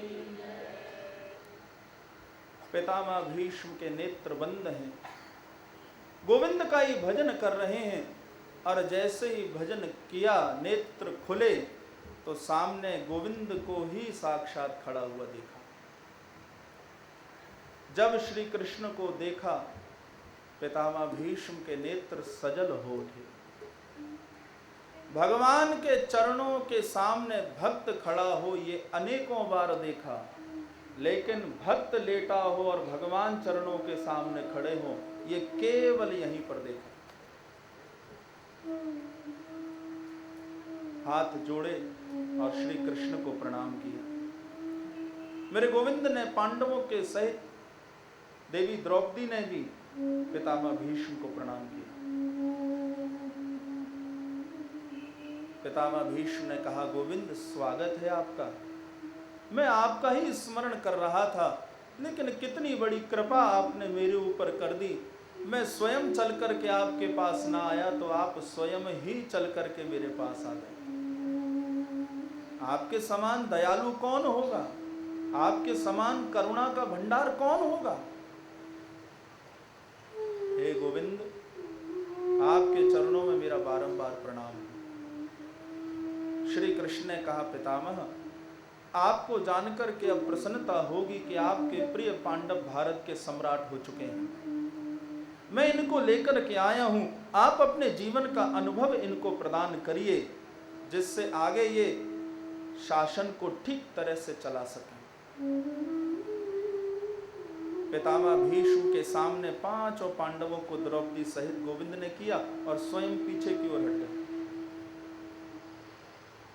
भीष्म पितामह ने कहा, सुनो पांडवों, एष वे भगवान साक्षात आद्यो नारायण पुमान मोहयन मायया लोकम गूढ़श्चरति वृष्णिषु।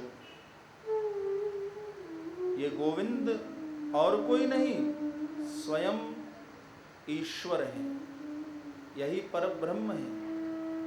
और तुमने जो महाभारत के युद्ध को ऐसे जीत लिया जैसे कोई गाय के बच्चे के खुर के गड्ढे को पार कर जाए, ये केवल केवल केवल श्री कृष्ण की कृपा के कारण। अन्यथा तुम पांचों के लिए तो मैं अकेला ही काफी था, लेकिन फिर भी तुमने 18 दिनों में हम सबको पराजित करके इस युद्ध को जीत लिया।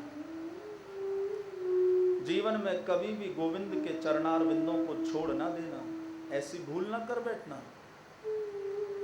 ये साक्षात नारायण है, यही तो सब कुछ चला रहे हैं। संसार को चलाने वाले यही हैं, हमारे शरीर को भी चलाने वाले यही हैं।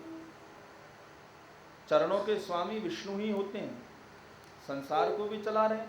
चरण नहीं होते तो हमारा शरीर भी ना चलता, हमको भी रोज चला रहे हैं।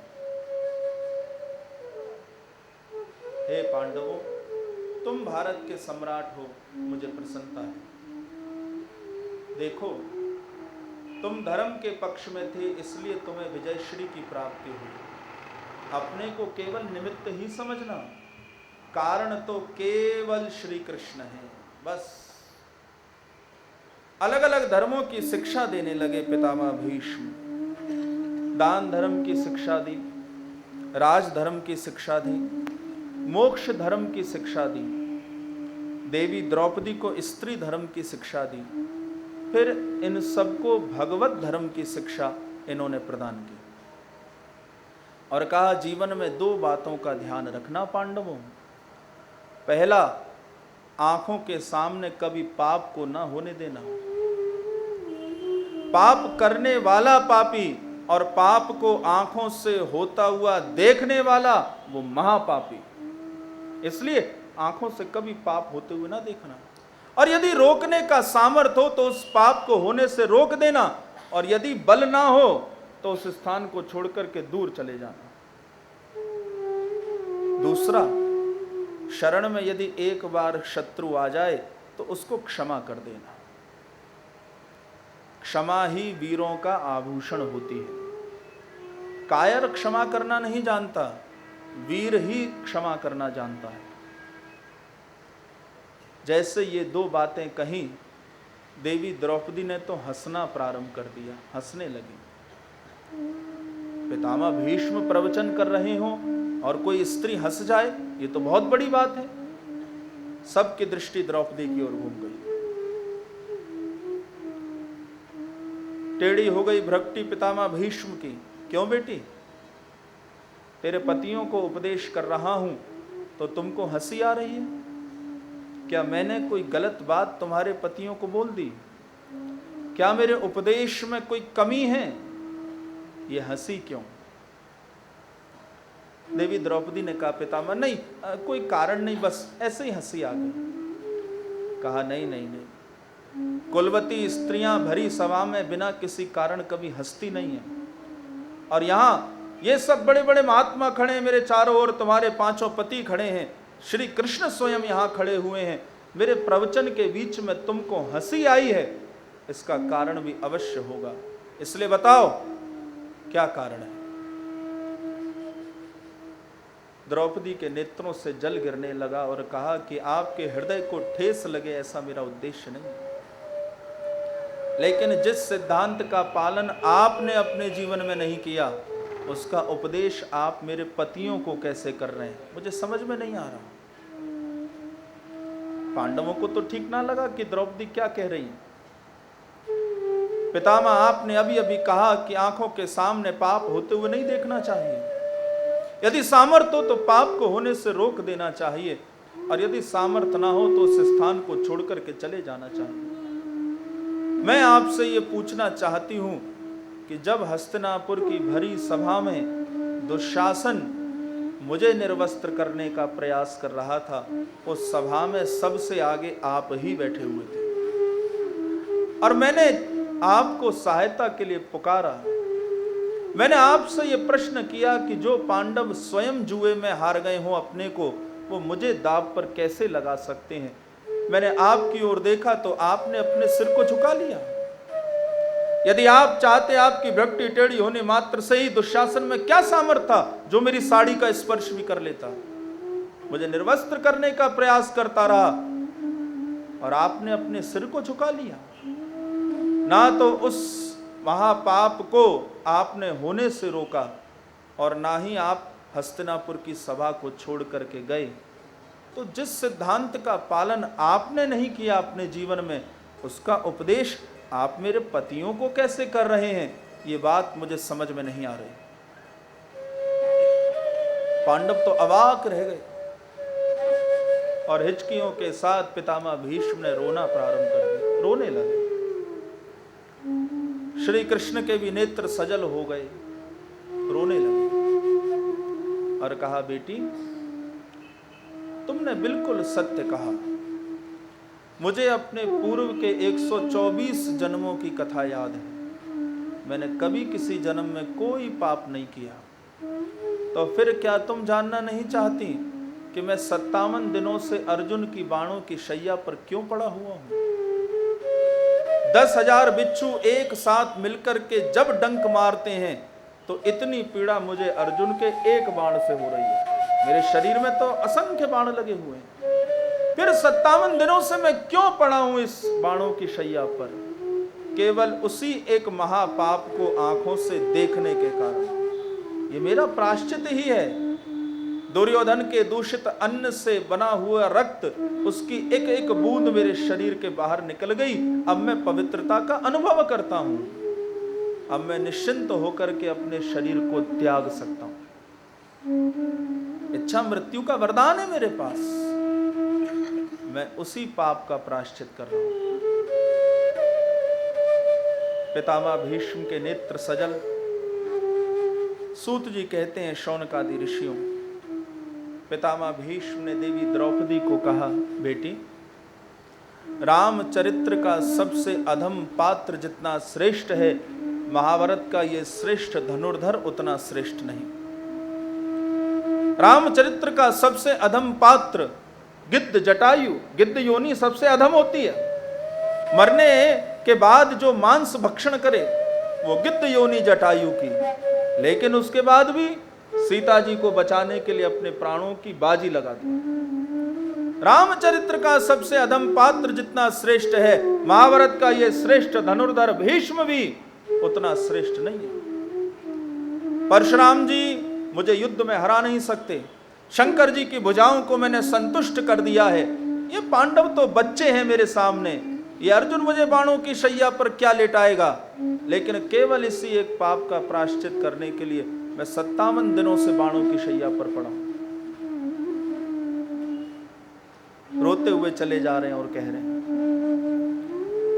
उसी समय उत्तरायण का समय आ पहुंचा। पितामह भीष्म ने कहा, सुनो पांडवों, मैंने मन में निश्चय किया था कि जब उत्तरायण का समय आ जाएगा तो मैं अपने शरीर को त्याग दूंगा, इसलिए तुम सब मेरे सामने से हट जाओ और जरा टेढ़ी टांग वाले को मेरे सामने करो। मैं गोविंद से दो दो बात करना चाहता हूं। पांडव और द्रौपदी तो सामने से हट गए और श्री कृष्ण पितामह भीष्म के सामने आके खड़े हो गए। पितामह भीष्म देखने लगे और कहा, गोविंद, मेरी मृत्यु का समय अब निकट आ गया है। मरने वाले की अंतिम इच्छा को पूरा करना इससे श्रेष्ठ क्या है।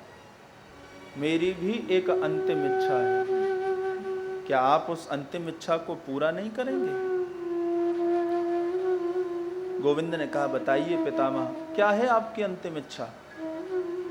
कहा, श्री कृष्ण, मैं जाने से पहले अपनी बेटी का विवाह आपके साथ करना चाहता हूं, अपनी कन्या को आपको समर्पित करना चाहता हूं, बस यही मेरी अंतिम इच्छा है। महाराज पांडव तो आश्चर्य में पड़ गए। आजीवन ब्रह्मचारी पितामह भीष्म, कन्या कहां से आ गई? और कोई कन्या थी भी तो अभी तक हमसे छिपा करके क्यों रखा? एक दूसरे की ओर देखने लगे, समझ में ना आई बात। श्री कृष्ण ने कहा, पितामह, आपकी कन्या? बोले, हाँ गोविंद, मेरी कन्या का नाम है मेरी बुद्धि, मेरी मति, और मैं शरीर छोड़ने से पहले अपनी मति को आपके चरणों में समर्पित करना चाहता हूं। हे गोविंद, मैं अब उठ नहीं सकता, लेकिन शरीर छोड़ने से पहले आपकी स्तुति कर लेना चाहता हूं। पितामह भीष्म ने श्री कृष्ण की स्तुति करना प्रारंभ किया। इति मतिरो कल्पिता वितृष्णा भगवती शाश्वत पुंगवे विभुम्नि स्वसुख मुपगते क्वचिद विहर्तुम प्रकृति मुपेयुषे यद भव प्रवाह। बहुत सुंदर स्तुति की और कहा, मेरे जीवन की इति का समय आ पहुंचा है, लेकिन इति में यदि मति आपके चरणों में लग जाए तो मोक्ष निश्चित होता है। हे गोविंद, मेरी बुद्धि को अपने चरणों में स्वीकार करिए। आपका स्वरूप केवल मुझे प्रिय है ऐसा नहीं है, मेरी कन्या, मेरी बुद्धि को भी आपका स्वरूप अत्यंत प्रिय है, और वो आपको प्राप्त करने के लिए आज मन में विशेष तृष्णा को रखे हुए है। ये मेरी बुद्धि कुंवारी है, अभी तक किसी में लगी नहीं। वितृष्णा माने जो तृष्णा रहित है, और वितृष्णा आज इसे विशेष तृष्णा हो गई, इच्छा हो गई आपको प्राप्त करने की। मेरी बुद्धि को अपने चरणों में स्वीकार करिए। हे श्री कृष्ण, मुझे आज भी स्मरण है जब अर्जुन के रथ की बागडोर आपके हाथ में थी, घोड़ों की टाप से उड़ने वाली रज आपकी घुंघराली अलकावलियों पर आके गिरी, आपके मुख पर पसीने की बूंद चमक रही है रणभूमि में, एक हाथ में घोड़ों की लगाम और दूसरे हाथ में चाबुक। मुझे आज भी आपकी उस सुंदर झांकी का स्मरण है। श्री कृष्ण, आपका त्रिभुवन को मोहित करने वाला स्वरूप मेरी कन्या को प्रिय है, इसलिए मेरी बुद्धि को स्वीकार करिए। भगवान ने कहा, पितामह, यदि आपकी बुद्धि को मैं प्रिय हूं तो आपने महाभारत के युद्ध में कौरवों का पक्ष क्यों लिया? आप हमारे पक्ष में क्यों ना आ गए? पांडवों के पक्ष में आके युद्ध करते। कहा, श्री कृष्ण, यदि पांडवों के पक्ष में रहता तो मुझे हानि होती, कौरवों के पक्ष में रहा तो मुझे लाभ हुआ। भगवान ने कहा, कैसी हानि और कैसा लाभ? गोविंद, पांडवों के पक्ष में मिलकर युद्ध करता तो रणभूमि में आंखों से चारों ओर कौरवों का दर्शन होता। कौरवों के पक्ष में मिलकर के युद्ध किया तो इन दोनों नेत्रों से सदा रणभूमि में आपका ही दर्शन होता रहा। बताओ, ऐसे लाभ को मैं कैसे छोड़ दूं? इसलिए मैंने कौरवों के पक्ष में मिलकर के युद्ध किया।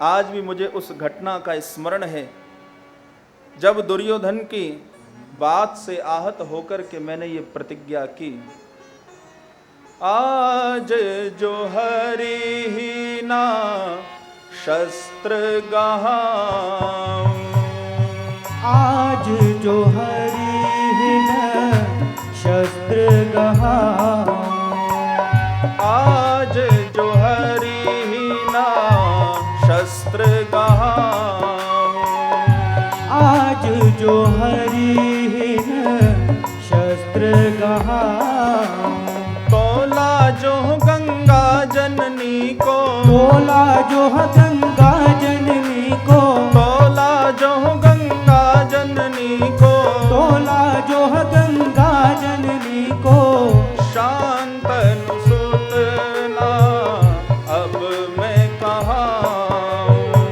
शांतनु सुत ना अब मैं कहाँ, शांतनु सुत ना अब मैं कहाँ, शांतनु सुत ना अब मैं कहाँ, आज जो हरि ही ना शस्त्र गहाऊं, आज जो हरि ही न शस्त्र गहाऊं, आज जो हरि ही ना शस्त्र गहाऊं, आज जो हरि ही न शस्त्र गहाऊं। मैंने एक विचित्र प्रतिज्ञा उस समय की, और वो प्रतिज्ञा ये कि गोविंद, आपको भी स्मरण है उस घटना का, कि या तो कल के युद्ध में अर्जुन के प्राण जाएंगे, अन्यथा आपको अपनी प्रतिज्ञा तोड़नी होगी कि मैं महाभारत के युद्ध में किसी के ऊपर भी अस्त्र शस्त्र से प्रहार नहीं करूंगा। आज जो हरि ही ना शस्त्र गहाऊं, तो लाज हो गंगा जननी को, शांतनु सुत न कहाऊं। मैंने प्रतिज्ञा की थी और मैंने 2 पत्र लिखे गोविंद, एक आपके लिए, एक अर्जुन के लिए। मेरे पत्र को अर्जुन ने पढ़ा तो तकिया के नीचे रख के ये सो गया, लेकिन आपने जब मेरे पत्र को पढ़ा तो आप चिंता में पड़ गए, सोचने लगे कल के युद्ध में क्या करेंगे पितामह भीष्म, क्या अर्जुन के प्राण चले जाएंगे। आप मेरे पत्र को लेकर के अर्जुन के पास गए। अर्जुन सो रहा है, आपने अर्जुन को जगाया। गोविंद ने कहा, अरे अर्जुन तू सो रहा है। अर्जुन ने कहा, जी गोविंद, क्या तेरे पास पितामह भीष्म का पत्र नहीं आया, प्रतिज्ञा पत्र? आया है ना साहब। कहाँ है वो पत्र? बोले तकिया के नीचे रखा है, उसी पे मैं सो रहा हूं। कहा, जिस पत्र को पढ़ करके मुझे नींद नहीं आ रही, जिस पत्र को पढ़ करके मेरे माथे पर पसीने की बूंद आ गई, तो उसी पत्र को पढ़ करके सो रहा है। क्यों, कैसे सो रहा है? कहा, गोविंद सीधी सी बात है, मैं इसलिए सो रहा हूं क्योंकि मेरे लिए आप जाग रहे हो, और जिसके लिए आप जागोगे वो तो तकिया लगा के सोएगा ही। अब आप ये विचार करो कि कल के युद्ध में मेरे प्राण जाएंगे अथवा आपकी प्रतिज्ञा जाएगी, बस ये आपके ही हाथ में, क्योंकि मेरे रथ की बागडोर तो गोविंद आपके ही हाथों में, मेरे हाथों में नहीं है। कबीरा इस जग आए के बहुत से कीन्हे मीत, जिन दिल बांधा एक से वो सोए निश्चिंत। अगले दिन के युद्ध में गोविंद जब अर्जुन के ऊपर मैंने बाणों की बौछार की, इसके धनुष की प्रत्यंचा को मैंने काट दिया, इसका मुकुट गिर गया, इसके बाजूबंद टूट करके गिर गए, गले में पड़ी मोतियों की माला टूट करके एक एक करके मोती बिखरते हुए चले गए। और जब मेरा एक एक बाण इसके शरीर में आके लगा, रक्त की धारा बहने लगी, तो आपको चिंता हुई कि कहीं आज ये बाबा अर्जुन को ठिकाने ना लगा दे। और आप तुरंत रथ से कूदे और भूमि पर पड़े रथ के एक टूटे पहिए को उठा करके मुझे मारने के लिए दौड़े। मुझे आज भी स्मरण है, आपके क्रोध के कारण पूरी की पूरी पृथ्वी कंपायमान होने लगी।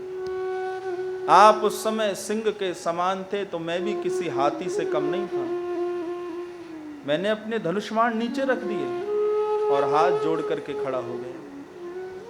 अर्जुन रथ से कूदा, आपके चरण को पकड़ करके आपको रोकने का प्रयास करने लगा और पृथ्वी जब कांपने लगी तो आपका उत्तरीय दुपट्टा कंधे से सरक करके भूमि पर गिर पड़ा। गतोत्तरीय, और उस उत्तरीय ने पृथ्वी को सांत्वना दी कि हे भूदेवी चिंता ना करना, अभी प्रलय का समय नहीं आया। आपने अर्जुन के प्राणों के लिए अपनी प्रतिज्ञा को तोड़ते हुए मेरे ऊपर प्रहार करने का प्रयास किया। आप जैसा भक्त वत्सल कौन होगा प्रभु, कितनी बड़ी कृपा है आपकी। मुझे उस दिन का आज भी स्मरण है। पितामह भीष्म ने बहुत सुंदर स्तुति श्री कृष्ण की 11 श्लोकों में ये दिव्य स्तुति की और इस स्तुति में प्रथम श्लोक में पितामह भीष्म ने और अंतिम श्लोक में पितामह भीष्म ने स्वसमर्पण और सर्व समर्पण किया और कहा, गोविंद मेरी बुद्धि सदा आपके चरणों में लगी रहे, मैं यही चाहता हूँ। मेरी इति, मेरी मति, मेरी रति और मेरी गति केवल आपके चरणों में हो। सुंदर स्तुति करके पितामह भीष्म ने सदा के लिए अपने नेत्रों को बंद कर लिया। बोलिए भीष्म पितामह जी महाराज की जय। पांडव रुदन करने लगे। भगवान ने कहा कि ऐसे महापुरुष के लिए रोना क्या है, इनको तो मौन श्रद्धांजलि ही देनी चाहिए। जिसने काम को जीत लिया उसने काल को जीत लिया। इच्छा मृत्यु पितामह भीष्म के पास, लेकिन फिर भी श्री कृष्ण के चरणों में मति को स्थिर करके देह को त्याग दिया। जैसी मृत्यु इनको मिली है, इसके लिए तो करोड़ों जन्मों को छोड़ा जा सकता है। जन्म जन्म मुनि जतन कराही, अंत राम कहीं आवत नाही। देहांत काले तुम सामने हो, मुरली बजाते मन को लुभाते। तो यह गीत गाकर तननाथ त्यागूं, गोविंद दामोदर माधवेति। मृत्यु के समय श्री कृष्ण का दर्शन हो जाए, ऐसी मृत्यु के लिए करोड़ों जन्मों को भी न्यौछावर किया जा सकता है। सदगति भीष्म पितामह को प्राप्त हुई। पांडवों ने इनका अग्नि संस्कार किया।